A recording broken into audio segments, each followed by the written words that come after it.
India আর পাকিস্তানের মধ্যে যে যুদ্ধটা হচ্ছে, এতে কাদের লাভ জানেন? ইউরোপিয়ানদের। পাকিস্তান আর ইন্ডিয়ার মধ্যে যে যুদ্ধটা হচ্ছে, এতে তারা অনেক হ্যাপি, অনেক খুশি।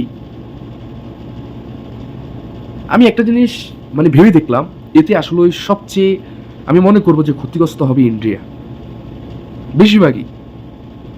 একটা জিনিস আমি কেন বললাম এই কথাটা, আপনি ইন্ডিয়া বলেন পাকিস্তান বলেন, যুদ্ধক্ষেত্রে সবচেয়ে ক্ষতিগ্রস্ত হবেন একমাত্র যারা আনপাবলিক আছে, দিন মজুরি, ঘর ভাড়ি নাই, থাকতে কষ্ট হচ্ছে, তারাই বেশি ক্ষতিগ্রস্ত হবেন। আমি নিউজ দেখতেছি তো কাদের ক্ষতি হচ্ছে না হচ্ছে, আমি সব কিছু আমি দেখতেছি। এখন আমার কথা হচ্ছে, একটা জিনিস আমি ভেবে দেখেছি, ইন্ডিয়া বলেন পাকিস্তান বলেন, সবচেয়ে গলত হচ্ছে ইন্ডিয়া।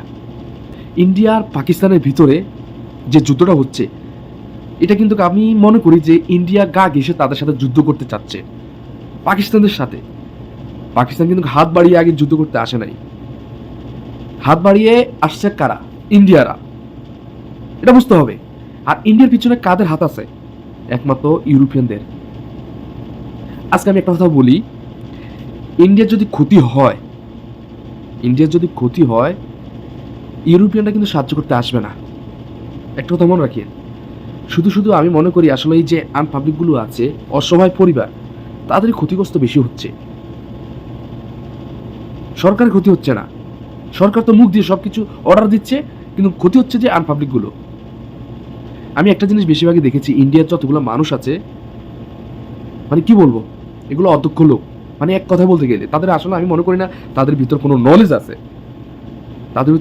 আছে।